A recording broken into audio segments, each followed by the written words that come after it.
Now that I'm used to the climate, I think that if man ever found a place to live easy and happy, that Eden is on Puget Sound.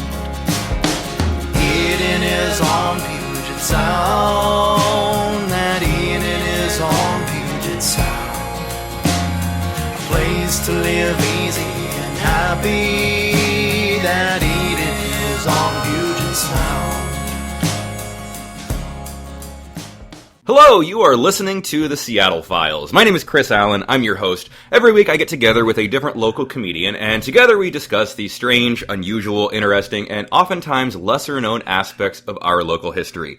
Joining me today on the program is Jim Stewart Allen. How's it going, Jim? I'm great. I'm excited to do local history. Awesome. Today. I am very excited you're here. A lot of times on the program, I have people on who I've known and been doing comedy with for years, and I'm excited to have someone on that I met 3 minutes ago. So, yeah. Jim is a historian and stand-up comedian around town. He has a podcast on history called Historiography, which has my favorite tagline of any podcast. It's not rocket science, it's social science. Yeah, I wrote that myself, too. Thank you. You can also check him out, his live shows at jimstewartallen.com. And anything else?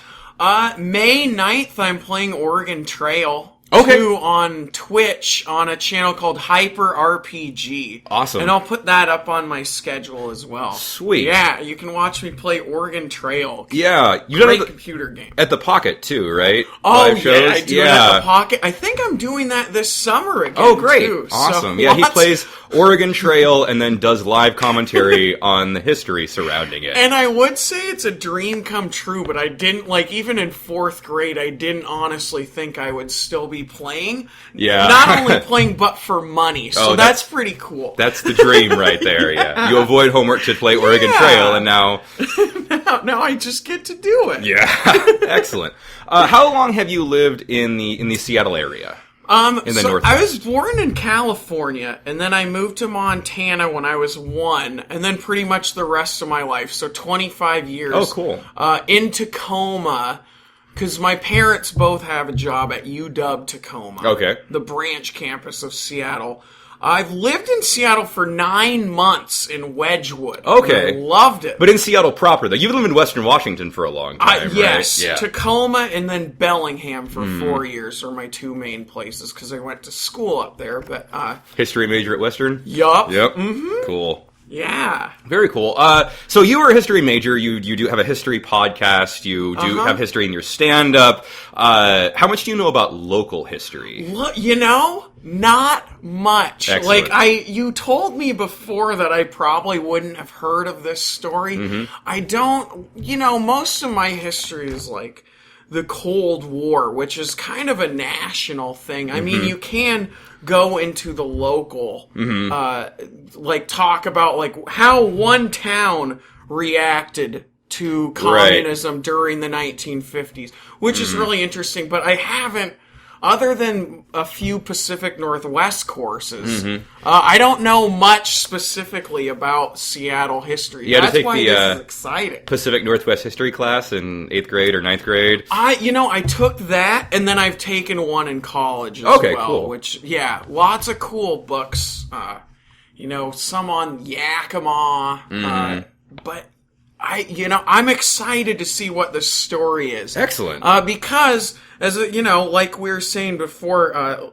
studying one town and how they reacted to the Cold War, what's this going to be? This is going to be, because it's local history, it's more specific. Yes. But then you can also look at what else was going on around the country during the time. And see why was this... How does this explain what's going on elsewhere, I guess? Yeah, very much. One thing people talk about how I like history, but I don't like learning the dates and memorizing the dates, and I think that's true. The stories are interesting, but I also think the dates are important because then you can intercompare with what's going on in different places. You can put it on your timeline. This is going to be a great episode. You can put dates on a timeline of your own timeline and go, this is... My timeline's very different from other people's. My timeline has a Manny Pacquiao Floyd Mayweather fight in two. Like, I have boxing matches in a timeline, but all of these things that are in my timeline, boxing matches, Everything's interconnected. Everything affects connects, everything and else. it helps me see how. Cool. And you don't know what story we're going to be talking I about. have no idea. Awesome. Let's get started. First off, thanks to Aaron Erna Wilson for this topic suggestion. If you have a topic suggestion you would like to hear an episode about, shoot me an email at theseattlefiles@gmail.com. I will be shooting you an email real Excellent. quick after this. Victor Aloysius Meyers was born in Little Falls, Minnesota on September 7th, 1897. 1897, okay. He was raised in a large family, the 15th of 16 children. Wow. Yeah. Same parents for all of them? Same parents for all of them. All right, Yeah. go them. All right. His father served for 20 years as the county treasurer, and his mother was a pianist. Okay. As a young man, his mother taught him to play several instruments, and he took a liking first and foremost to the drums.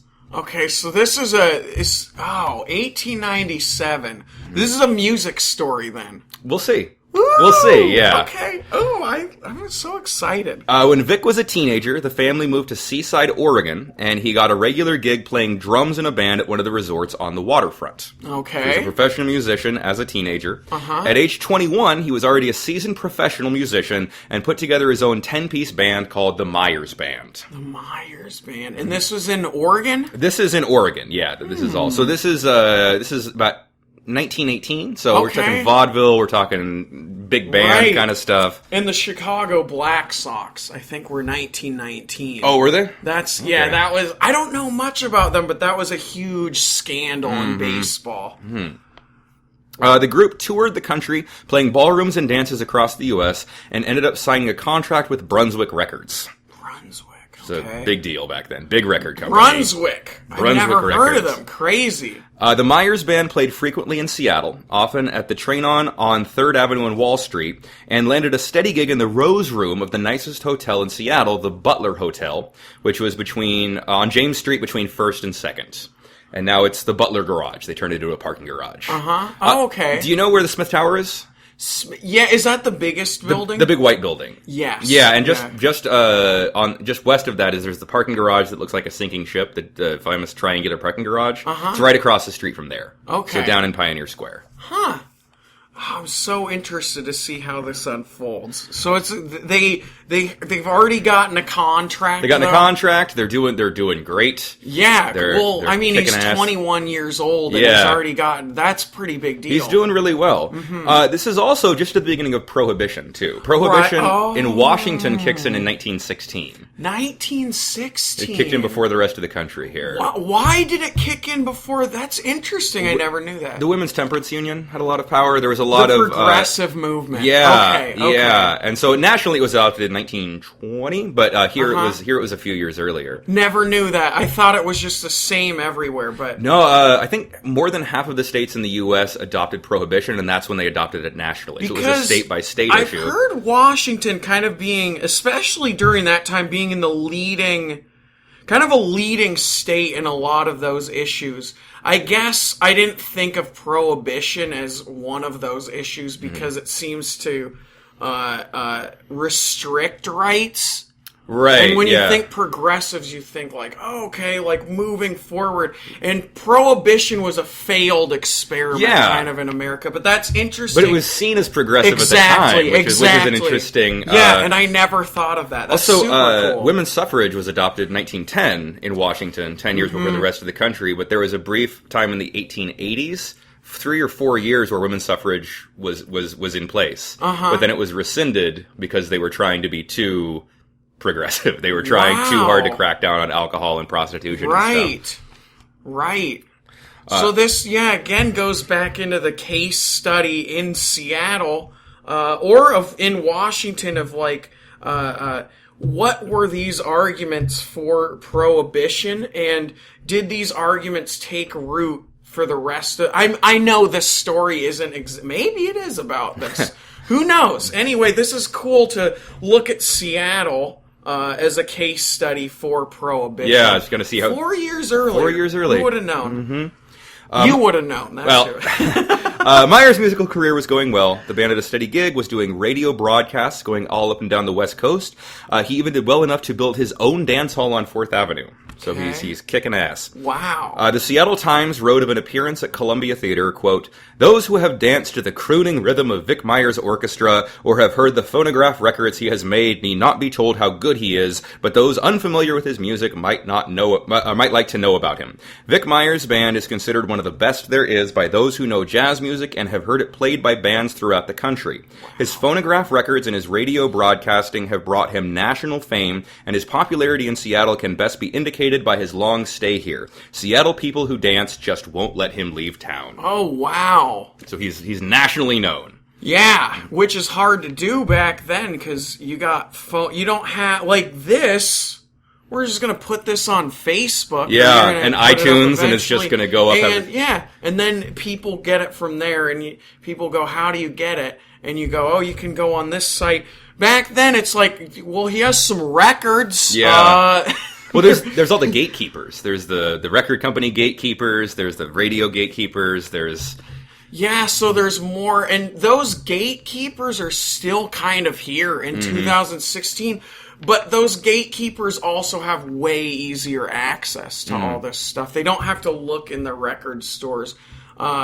And you can just download everything. Actually, at the end of this episode, after the episode plays through, at the end, I'll have a recording of one of his songs, Nobody's Sweetheart, from 1928. Cool. And it's in the public domain now, because it's before 1934. So you can. What's the rule for public domain? It's anything before 1934. Okay. And then if it's not made before 1934, I believe it's 50 or 80 years after the person dies. Wow. But there's some interesting thing. I just read somebody I work with used to be a copyright lawyer, and there's a big thing with Disney, because Mickey Mouse was created before 1934, so it should be in the public domain, but they're trying. It's a weird kind of issue and legal finagling. And well, and of course no one would have thought like, oh yeah, Mickey Mouse, we really need 90 years from now, we really need all that's of that that's our stuff. property. We need that property to remain ours. Even Steamboat Willie. One day he was auditioning singers, and a young man came in whom Meyers deplored. He thought the young singer should give up singing and find a new profession, and wasted no time in telling him to do just that. He said the young man did too much, quote, boo, boo, booing. The young man's name was Harry Lillis Crosby, who would later go by Bing Crosby. Where did you get the boo, boo, booing quote from? I found a quote when I was reading about boo, boo, booing. Well, was it from a newspaper? Or? It was from a book. It was from a book, yeah. Okay. But, this is Bing Crosby. Oh, wow. He told Bing Crosby, basically, to fuck off. Oh, no! That's terrible. It's kind of great. Meyers was a popular character around town, known for being affable and lighthearted. The vaudeville era of showmanship was in full swing, and Meyers knew how to put on a show and keep an audience's attention. He was well renowned for his wit and jokes. Okay. 1932 was an election year for the office of mayor in Seattle. Doug Welch, the assistant city editor of the Seattle Times, was anticipating an uneventful race. Former Mayor Frank Edwards had been recalled over the firing of the city light superintendent.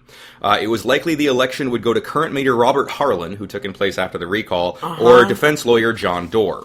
So they're thinking this is just going to be a boring-ass election. Right. We're not really happy about that because we're trying to sell newspapers. Oh, gotcha. So, yeah. Hoping to sell more newspapers and add some excitement, he convinced Meyers to run for mayor. Okay. Sure. That'll do it. Yeah. That's a classic kind of like 1918. Just like even the movies from back then, those silent films have kind of those hokey plot lines. Yeah. So it's like, hey, you're a musician, you're running for mayor. I'm thinking right now of this movie called Sun Valley Serenade, which came out in the 40s, so a little after, but it was based all in Sun Valley, Idaho. It was kind of like a promotional movie for that resort. But where was I going with this? Oh, it just like the movies back then were so hokey. This one was an adopted refugee from Sweden came. Okay. But turns out she was really hot and also like 24. So the guy that was adopting her and her fall in love. Okay. And so it's just really hokey like that. But that sounds kind of similar. Just like, all right, we need to make this election cooler. Yeah. You're really popular with music. Why not run? Run for mayor. We'll get you up there. Now this is what's going to happen. I'm so excited. Well, the Seattle Times assured him that they would give him plenty of free publicity, Nice. and Meyers agreed to run. Okay. And it's interesting, it's relevant now with the election we have going on, where Trump is getting so much more media coverage because he's a crazy person. Yeah. And so there's all this hyperbole and all this attention being given to him because he's so outlandish. And so it's the same kind of thing. They're trying to sell more newspapers. They're trying to get more ad revenue. They're trying to move more units. And so they try to get this guy to run, who's this crazy character, because they know that it'll get the public's attention. Right. And so Meyers, you said he is for the most part, kind-hearted. I'm trying to compare him to Donald Trump, which I'm sure Trump is probably a lot more brash. Meyers, he's an entertainer. He's a public figure. He knows how to tell a joke. He knows how to hold a crowd. He knows how to here we go. So that's why, because he's an entertainer, that's why they want him to run. Gotcha. He's popular. Okay. They're not really expecting him to win. No. They're just kind of, this is how we're gonna sell more newspapers. Exactly, yeah. Oh, this is cool. So okay. the newspapers are getting involved with this election, and his campaign was a zoo from the beginning. He ran on several unusual platforms. One of his first proposals was putting flower pots beneath fire hydrants, so when they dripped, they wouldn't waste water. Okay, were these joke platforms, or were these things... Okay. These were mostly joke platforms, but he took photos for it and got promotional stuff. And I mean, they are jokes, but if you listen to the fire hydrant one, you're like, it's not a bad idea. It's just like, why are we focusing on this issue? But he suggested that there be put hostesses in all streetcars to serve alcohol to the commuters. Okay. And alcohol is still illegal at this point because Prohibition isn't rescinded until 1933. He wanted to create a legion of official city gigolos. Okay. The Times wrote, quote, "Young wives of the young men who make up the Young Men's Business Club mustn't be surprised these days if they catch their husband making grimaces in the mirror and acting pretty silly otherwise. Vic Meyers, the redoubtable personality candidate for mayor, yesterday appointed Lang as head gigolo for Seattle, a position for which, if Meyers is elected, will be equally as important as chairman of the Board of Public Works. The gigolos are part and parcel of Meyers' plan to make the city a happier place to live. He told the club yesterday noon before appointing Lang. If elected, he said, he would assign a gigolo to each mother-in-law, giving mother-in-laws a new interest in life and their son-in-laws a respite from criticism." Huh. See, this is another thing I'm comparing this to right now, is the Scopes trial. If you're aware of that. Yeah. And that was for people who don't know, that was a trial based on evolution. Mm-hmm. And the play Inherit the Wind was based on that. Oh, was it? Okay. Yeah. I'll have to check that out then. But that kind of the same thing, it turned into a huge zoo or a circus. Mm-hmm. The issue was still, it wasn't these crazy issues that you're bringing up, but it was, it was the issue of, like, do we come from monkeys or something? So a lot of people played off of that. There were, I'm trying to think of I think there was a juice or, like, a drink you could get at one of the drugstores called, like, monkey juice or something. Huh. And there were, like, monkey toy, like, the clanging cymbal monkeys. All of these things were being sold outside of this court trial. Oh, wow. So the election, same thing here, the election is still the main issue, but there's all this stuff surrounding it. Yeah, like a cyclone of craziness surrounding this core kind of serious thing. Yeah, and of course the other politicians are probably... I'm interested to see what happens with this. Well, the other people are not too happy, I'm sure, that Meyers is getting all this attention. And, of course, it can't be the 1930s without a mother-in-law joke. Gotta have a mother-in-law joke in there. Meyers quipped, quote, "I won't tell any lies about my opponents if he won't tell the truth about me." Okay. He said, "I never wear a vest because I don't want to be accused of standing for vested interests." See, and these are great jokes. Yeah. But when you're an opponent of him, you're like, how can I get to this guy? Yeah.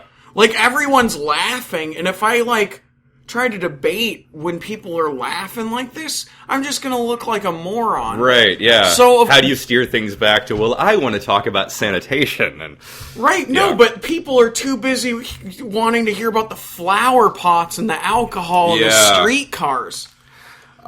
When asked where he stood on sanitation and garbage, he replied, quote, "To the windward, madam, to the windward." At one event where he was supposed to speak in front of a conservative crowd at, quote, "a stuffy women's club whose members weren't going to vote for me anyway," he hired an actor to come in and speak for him.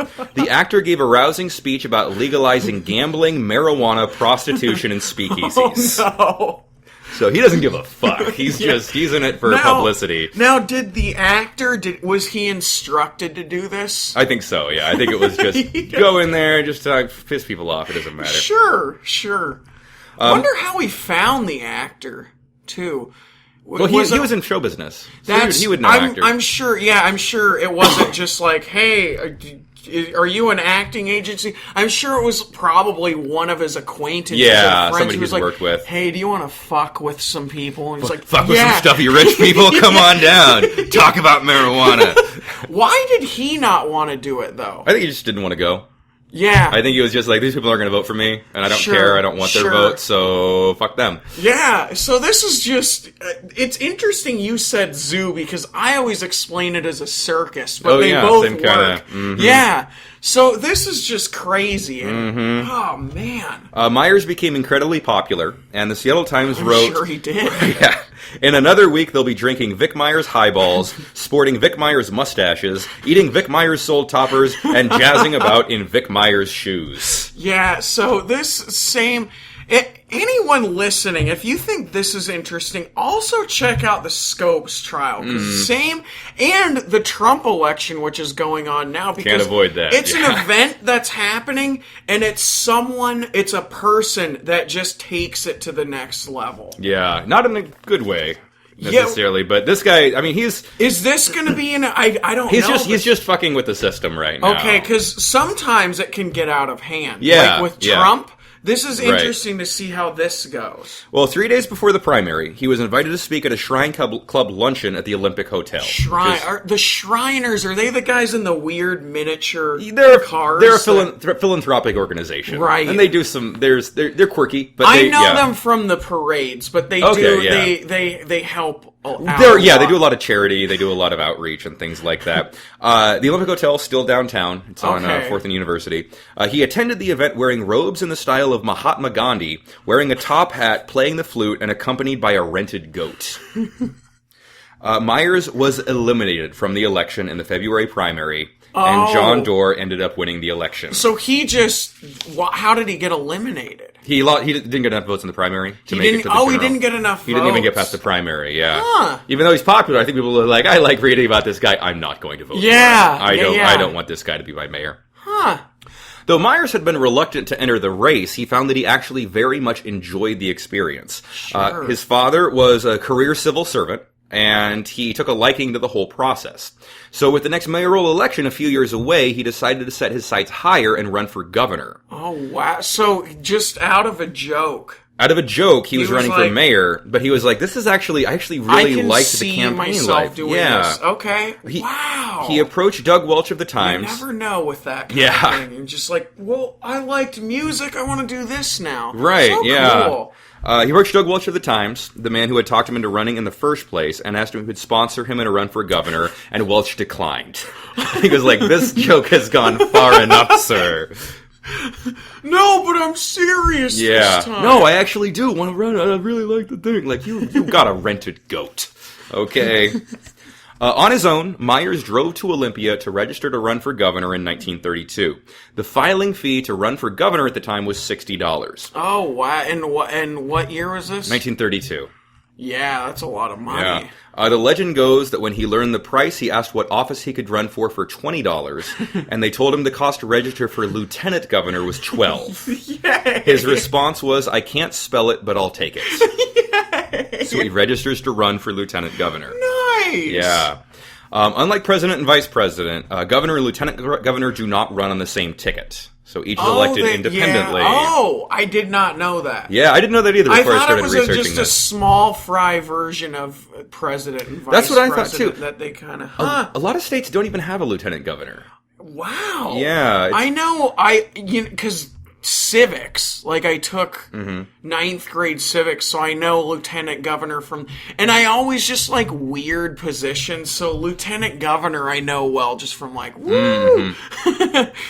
Like I like, in football I like the punter the most, so. You're a Hauschka guy? Hauschka's the kicker, I like Ryan. Oh, you like Ryan? Okay, John Ryan, yeah. Of course I love Hauschka. Oh yeah, everybody loves Hauschka. And John Ryan's awesome. Holds for Hauschka, so I gotta be involved in that. Oh yeah. But I'm generally the only guy at the Seahawks events with a John Ryan jersey. Nice. But I just like those small fry roles, like lieutenant governor.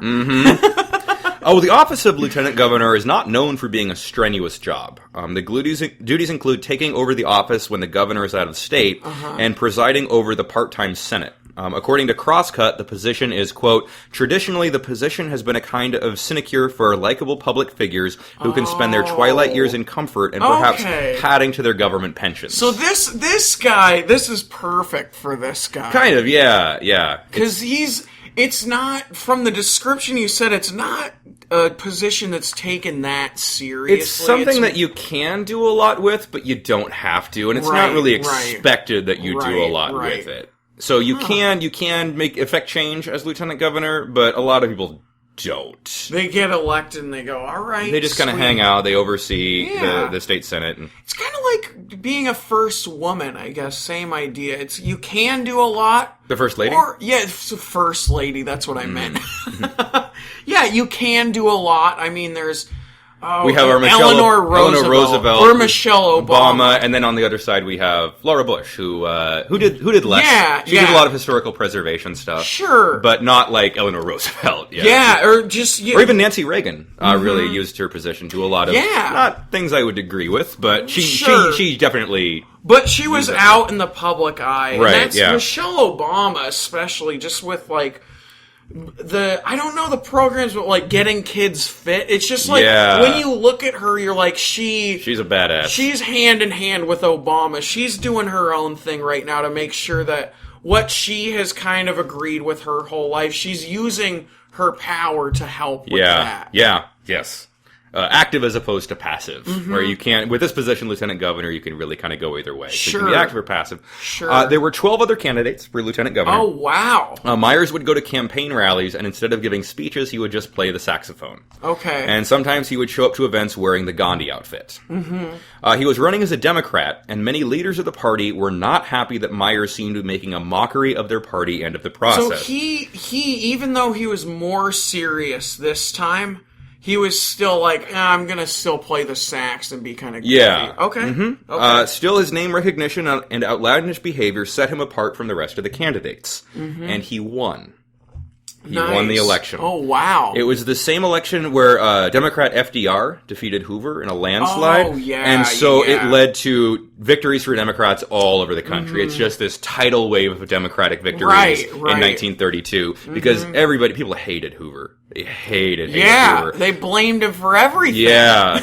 Well, when the Great Depression starts under your watch, it's easy to get blamed for that. And then have your policy be that the people can get themselves out, and then when they can't, what do you do?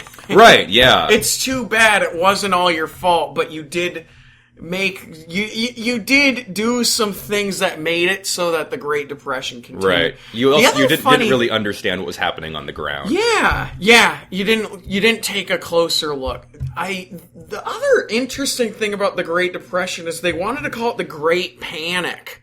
And Hoover decided that they would call it the Great Depression because it sounded better. And it ended up, if you think about it, like, just in the beginning, like, no, let's not call it the Great Panic. Let's just call it the Great Depression. Oh, because they thought it was not going to last that long. We'll get out of it. Yeah. And, you know, obviously that ended up being way worse of a thing. But if they did Great Panic, we would be arguing the opposite. It's just because it happened. Right. What it symbolized, so...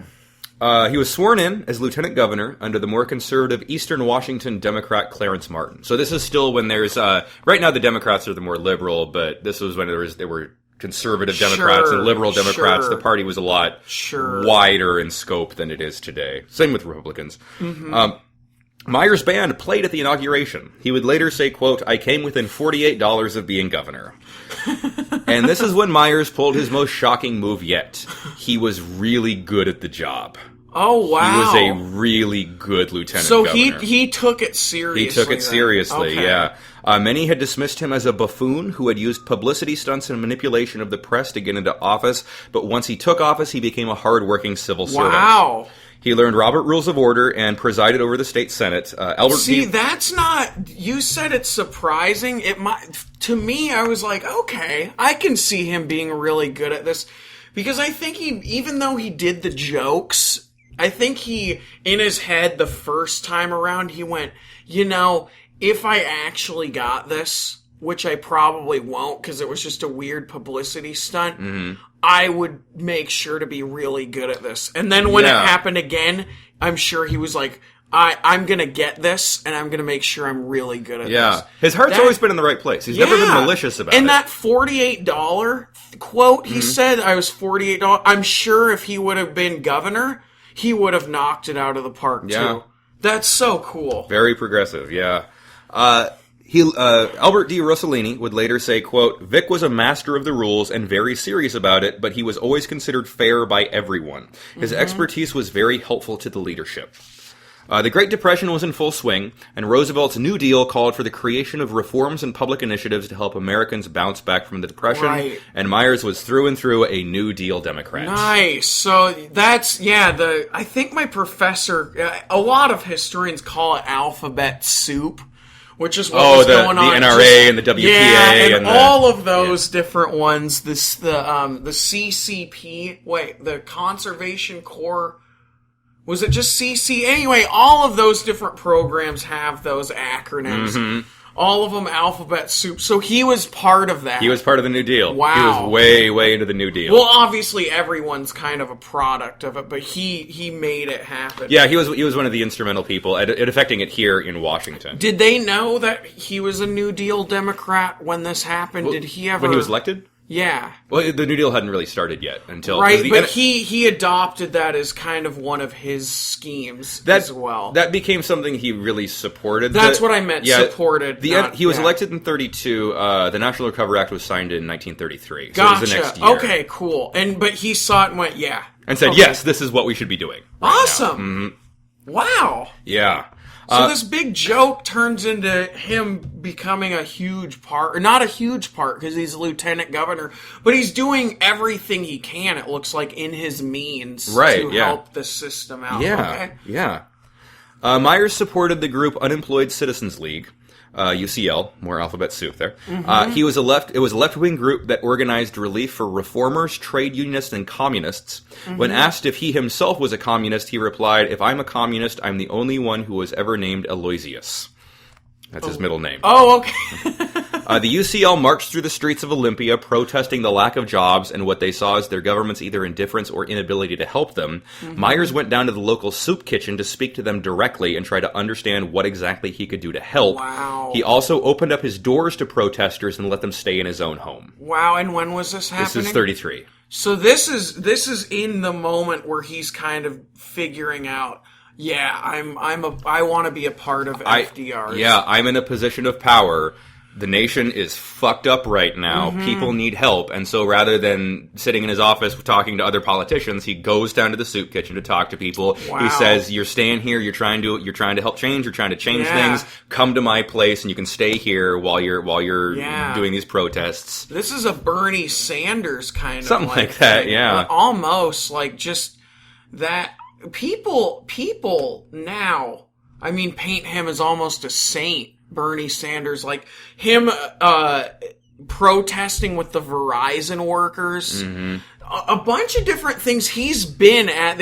And that goes back to the 60s where he was in these civil rights protests and stuff, too. So it's cool that Meyers is kind of not in an office, like you said. He's at the forefront of all of these issues. And I imagine, especially back then, and like back when they were trying to figure out how to reverse the Great Depression, I imagine these types of characters were huge. Mm-hmm. And if he can also tell a joke, are you kidding me? That's great. He fought against racial segregation laws. Wow, and was able to successfully defeat a segregationist bill introduced during his time in office. Wow. And this is 1930s. This is he's kicking ass. Yeah. When Governor Martin went out of town, Meyers called a special session of the legislature because he's acting governor now. Because, quote, the legislature had adjourned without passing an enabling act to permit the state to get old age pension money, and this was the Depression, and people were hungry. If Martin didn't care, I did. So because he doesn't agree with the more conservative side, the more conservative governor, because he is not following through on allowing these old folks to get their pension money, he calls a special session, essentially takes over the government and says, let's do it under my watch. Martin later said he was scared to leave the state out of fears of what Meyers might do. Wow, yeah. Meyers was reelected, then reelected again. And again. So all lieutenant governor? All lieutenant governor. Why did he not go up? I'm not sure, actually. I think That's interesting. He was staying where he was. There must have been some reason. Maybe I don't know. That's an interesting question. Maybe he felt like he had just, cause like I'm a substitute teacher and I'll never be a full-time teacher, because I like comedy and I like doing all these other things. Maybe that's similar thing. He's like, you know what? I know how to do this job so well. I'm going to stay doing this and rather than... I have figured out my whole lifestyle around this job, and it works perfectly with my schedule. I think if I was a governor, and this is speaking from my mind now of maybe what he was thinking, if I'm a governor, I would kill myself, essentially, just to make sure everything went smoothly. Well, also, maybe he couldn't do the things that he wanted to do as governor, where he wanted the changes that he wanted to do and as progressive as he wanted to be. If he was in that higher position and more in the spotlight, people would say, you can't do that. But since he's lieutenant governor, he's doing stuff more behind the curtain. That makes sense as well. So, a bunch of these... I just think it's really interesting that he ran for mayor as a joke, and went, no, I want to be governor. Oh, that I don't have that. Do you have anything for $20? No, 12. Okay, I'll be a lieutenant governor then. Fine. But then after all of that going, I just want to be a lieutenant governor. Well, ultimately he served 5 terms as lieutenant governor, 20 years, and he left office in 1952. But while he was lieutenant governor, he ran twice for Seattle mayor. So Seattle mayor was deemed a more powerful position than lieutenant governor. Okay. So he ran in 1938 and 1946 for mayor of Seattle, but didn't win. Huh. See, I think he'd be a shoo-in for that. If he's a lieutenant governor, like all his platform would be is just like, I'm a lieutenant governor that actually does shit, so... In 1956, after he's retired from lieutenant governor, he ran for secretary of state, stating he was a, quote, former bandmaster, former lieutenant governor, and former unemployed. Okay, he ran for what? Secretary of state. Secretary of State in 56. Okay. He said, quote, the last time I talked to you people, I asked you to help old Vic out, and you did. Now I'm asking you to help old Vic back in. Aww. He won the election, became Secretary of State of Washington. How did he win? Do you know how, like, the particular... I'm thinking about Dwight D. Eisenhower and Adlai Stevenson, who ran for president in 1952 and 56. This is interesting because Eisenhower kind of won. There's a lot of reasons he won. He mainly won because he was a war hero during an era where everyone was hugely scared of the atomic bomb. Right, yeah. But another reason he won is because he had these campaign jingles, these campaign commercials that were just rock solid. Oh, and his super most catchy. famous one is we like Ike, I like Ike, you like Ike, everybody likes Ike for president. Huge, catchy So you think jingle. Vic Meyers would be able to write the ultimate jingle because he's a band leader? I definitely think that him being where he was, him having that background, I definitely think that helped. Like him playing, what did he play, the saxophone for his election? He played about a dozen instruments. Yeah. So I'm sure that he used, because during that time, Adlai was too, even though Dwight D. Eisenhower had perfected this system of campaign jingles and different ways to grab the public's attention. I'm sure he fed off of that, and how, I don't know, and that takes more sources, obviously. But yeah, I'm not sure if there's a connection. yeah, that's just like another way to look at Seattle as a case study for the a entire larger country, election. a microcosm of let's go with the larger picture of going on in the country. Yeah. He took a much more laid-back approach to this position as Secretary of Okay. State, allowing his deputies to do most of his work and viewed his job as much more ceremonial. So he drove around the state attending events in a Cadillac. In 1963, there was a petition circulating for an anti-gambling referendum. Okay. The measure would prohibit pinball machines, card games, punch boards, bingo, and other gambling and gambling-like devices and activities from being licensed. And petitions with 82,955 signatures were stolen from Meyers' office. So this is people are signing this petition against gambling, and then this petition with all these anti-gambling signatures are stolen from his Wow, office. and it's like 1936. So 1963. This is 63 later, yeah. now. So yeah, but you're not getting those back even then. No, yeah. Those are gone. Two men whom the press named Shorty and Fiddleface were the culprits, but were never properly identified, so they never caught who did this. Oh man, why Fiddleface? I don't know, because it's 1963. Yep. And he's a criminal. It's Fiddleface. Shorty and Fiddleface. Shorty and Fiddleface. He opened a speech at a luncheon soon after by saying, "I don't mean to be a name dropper, but..." because he'd lost the names. Meyers put the measure on the ballot, saying it had enough signatures to get on, even though he was unable to provide the signatures and the measure was defeated. Mm-hmm. The Great Petition Robbery, as it has since been called, proved too scandalous for his career to survive, and he lost re-election in 1964. Yeah. He ran for Secretary of State again in 1976 at age 78. When asked why he was running for office again, he replied, quote, "I need the money." Oh. And it's not clear if that's a joke or not. Huh. March of 1991, he was inducted to the Northwest Music Association Hall of Fame.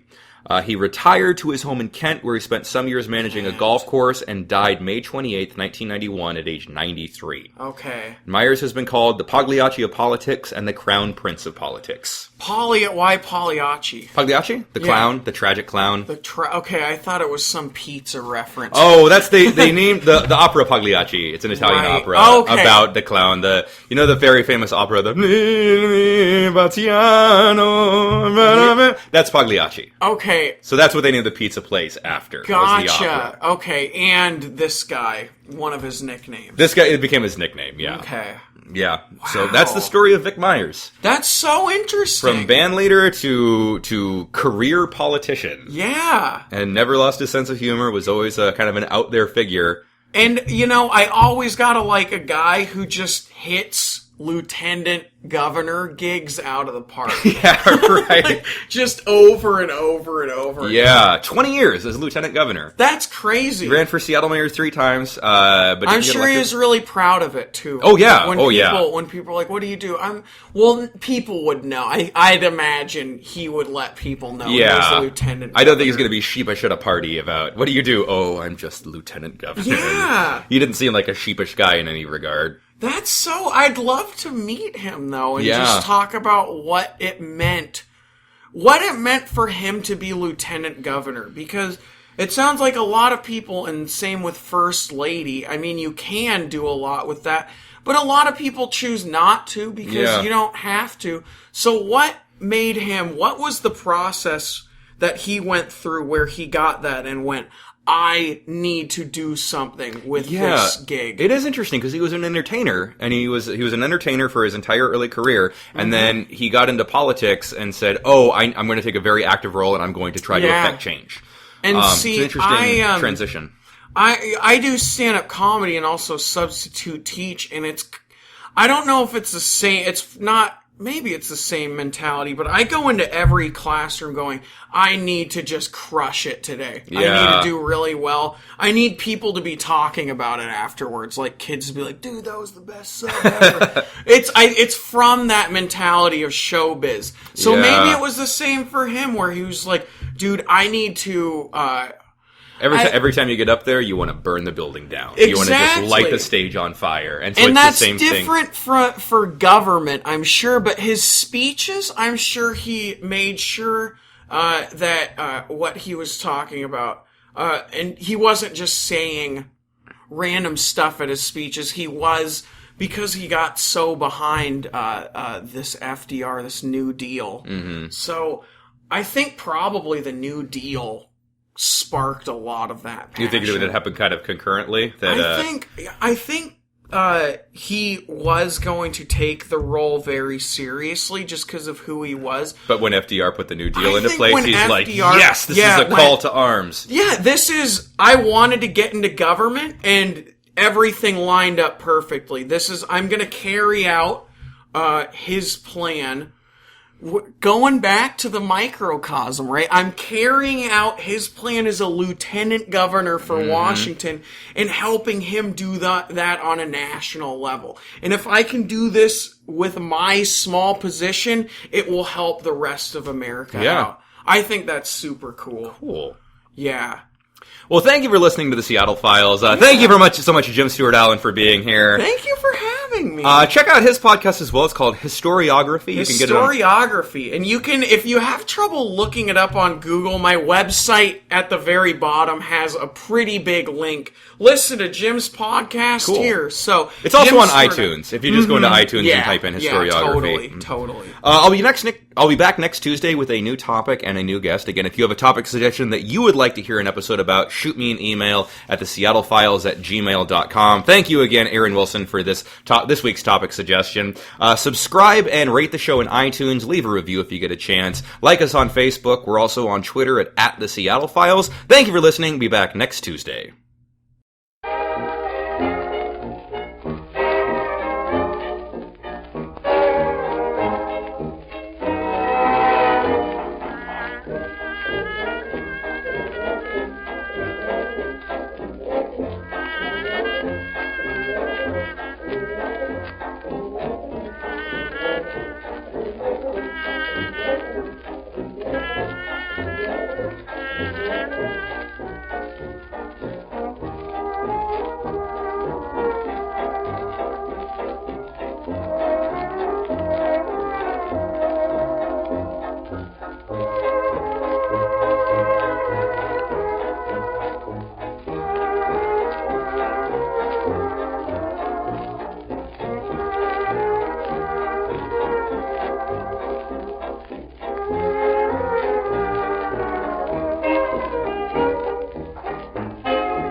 It all seems wrong somehow.